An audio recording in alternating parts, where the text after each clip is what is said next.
10 taon na rin ang nakalipas bago ko naisipang isulat ang karanasan na ito. Ngayon lang ako nagkaroon ng lakas ng loob. Kasi ang palagay ko, kaya ko na itong pag-usapan nang hindi nanginginig sa takot. Ang karanasan na ito ay nangyari sa probinsya ng Guimaras. Ang pangyayari sa buhay namin na muntikan ng maging dahilan ng aming kamatayan. Ako po si Melay at ito ang aking kwento. Simple lang ang pamumuhay namin ng aking mister. Meron kaming sariling bahay, may mga taniman ng gulay at kahit papano, nakaluluwag din naman kami. May kaya kasi sa buhay ang pamilya ng mister ko. Kaya nang dumating kami ng Guimaras para tuluyang magsama, wala na kaming naging problema.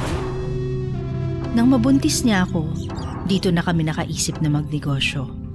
Babuyan ang unang pumasok sa isip namin. Ayon kasi sa mga tiyuhin niya, yun ang pinakamagandang negosyo sa probinsya. Kaya sumubo kaming mag-asawa. Nahirapan kaming makahanap na mabibiling baboy. Lahat may kamahalan. Isang beses habang nag-aabang kami ng masasakyan pa uwi ng mister ko, may matandang lalaki na lumapit sa amin. Narinig niya kasing magnenegosyo kami ng babuyan. Kinalabit niya ang mister ko at sinabing may alam siyang lugar. Isang palengke na kung saan mura daw ang mga bilihin. 4:00 pa lamang ng hapon noon. Ang katwiran naming mag-asawa, may liwanag pa naman kaya nagpasama kami sa matanda. Gamit ang tricycle ni Manong na kakarag-karag ay bumiyahe kami agad.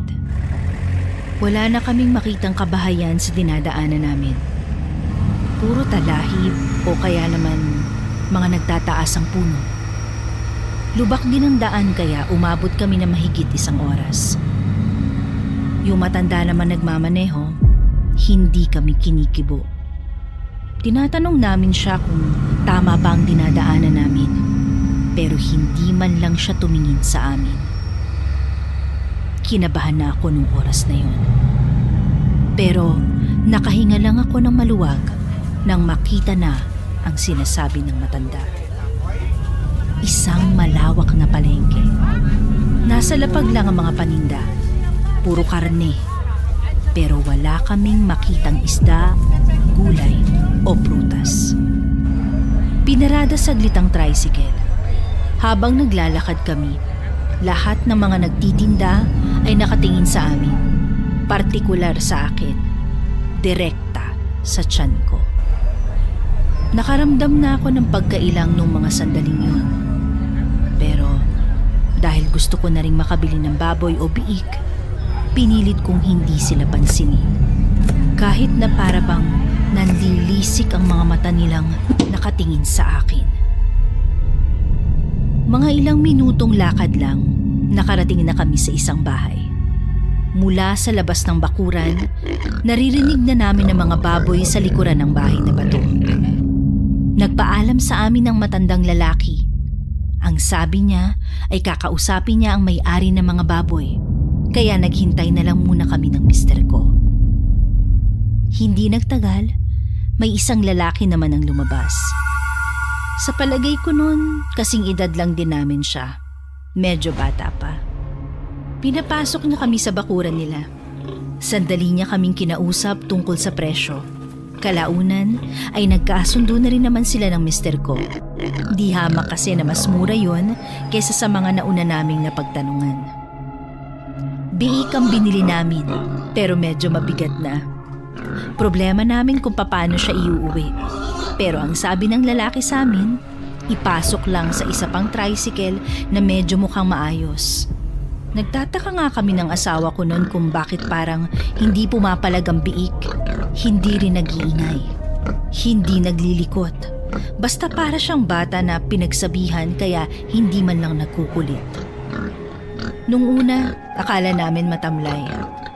Gusto pa sana naming palitan pero sumakay na yung lalaki sa tricycle. Siya na ang nagmaneho at naghatid sa amin. Wala na yung matandang lalaki sa hindi namin malaman na dahilan. Sa likod ako ng driver sumakay. Si Mister naman sa loob para alalayan yung biik. Mabagal lang ang takbo namin papalabas ng palengkeng yon. Kaya kitang-kita ko ulit kung papaanong manlisik ang tingin sa akin ng mga taong nadadaanan namin. Sa iba ko na itinuon ang tingin ko, kahit nagtitindigan na ang mga balahibo ko. Malapit nang gumabi nang makabalik kami sa lugar namin. Ibinaba kami mismo sa tapat ng aming bahay. Binuhat ng asawa ko ang biik at saka agad na inilagay sa kulungan. Sa hindi malamang dahilan, biglang nag-ingay ang mga aso sa mga kalapit naming bahay. Pati yung mga pusa namin na dating tumatambay sa harapan ng kulungan ay nag-alisan na rin. Hindi namin pinansin ng mister ko ang bagay na yon kasi ang akala namin normal lang ang lahat. Lumipas sa mga araw ay nadagdagan ng alaga naming biik. Yung mga tiyuhin din kasi ng mister ko ay nagbigay sa amin ng tig-isa. Akala namin noon ay magiging maganda na ang panimula ng aming magiging negosyo. Pero sa mga sumunod na araw, nagulantang na lang kami sa isang pangyayari. Kinaumagahan, nakita na lang naming patay na ang mga biik. Ang tanging biik na natira doon ay ang unang biik na binili namin sa malayong palengke. Brutal ang pagkakapatay sa kanila. Nagkalat ang mga tira-tirang laman loob. Talagang hindi na mapapakinabangan. Ang sabi ng mga tiyuhin ng mister ko, walang ibang pwedeng paghinalaan kundi ang mga nilalang na kung tawagin ay aswang. Isang malaking palaisipan para sa aming lahat noon kung bakit may natira pang isang biik. At ang biik pa na yon ay wala man lang sugat kahit maliit. Nagkaroon na ako ng hinala noong mga sandaling yon. Pero ang mister ko muna ang pinagsabihan ko. 12:00 ng gabi, hindi nakatiis ang asawa ko. Lumabas siya ng bahay namin para tingnan ang kulungan ng baboy. Nakita niyang naroon pa rin ang biik naming natitira. Ayon sa kwento ng mister ko, nakatingin daw sa kanyang biik na para bang naiintindihan nito kung ano ang gagawin niya. Kagaya ng sinabi ko sa asawa ko, sinubukan niyang hagisan ng asin ng biik. Nang gawin niya yon, saka lamang yon ang ingay. Napatakbo pabalik ang asawa ko nang makita niyang naging tao yung biik. Itsurang matandang lalaki. At ang sabi ng mister ko ay yun ang matandang nagdala sa amin sa palengke. Noong oras na yon, isinarado namin ang lahat ng bintana. Kinandado namin ang pintuan. Naririnig namin sa labas ang angin ng aswang na parang galit na galit. Pilit niyang binubuksan ang pintuan namin. Kahit anong gawin naming sigaw, parang walang nakakarinig sa amin dahil magkakalayo ang bahay. Nang malapit nang masira ang pinto, nakarinig kami ng malakas na putok ng baril sa labas. Kung hindi napadaan ng isa pang tiyuhin niya, malaki ang tsansa na napasok na kami ng aswang. Patay na sana kami nung gabing yon. Nabulabog ang lahat. Nalaman nila ang nangyari kaya yung bangkay ng aswang ay sinunog nila. Ang sabi ng tiyuhin ko, nagpapanggap daw na biik ang aswang na yon para abangan ang panganganak ko. May mga aswang daw kasi na mas gusto ang sanggol na kapapanganak pa lang. Yun daw kasi ang mas mabango para sa kanila. Dahil sa pangyayaring yon, lumipat kami ng asawa ko sa bayan kung saan may marami-raming tao at may mga kabahayan.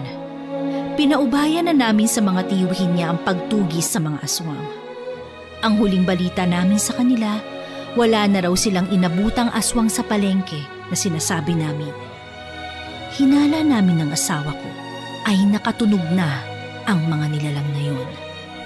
Hindi man natuloy ang negosyo naming babuyan noon, nagpapasalamat pa rin kami dahil ligtas kami ng anak ko. Naisilang ko siya ng malusog at ligtas sa kapahamakan na dulot ng aswang. Ayos naman na ako ngayon. Nagagawa ko na lang tawanan ng mga kahindik-hindik na naranasan namin noon. Ipinadala ko lang din talaga ang sulat na ito para magsilbing aral sa lahat. Isang aral na huwag tayong magtitiwala sa mga taong nagbebenta sa sobrang murang halaga. Hanggang dito na lamang po. Marami pong salamat sa inyong pakikinig at magandang gabi sa inyong lahat.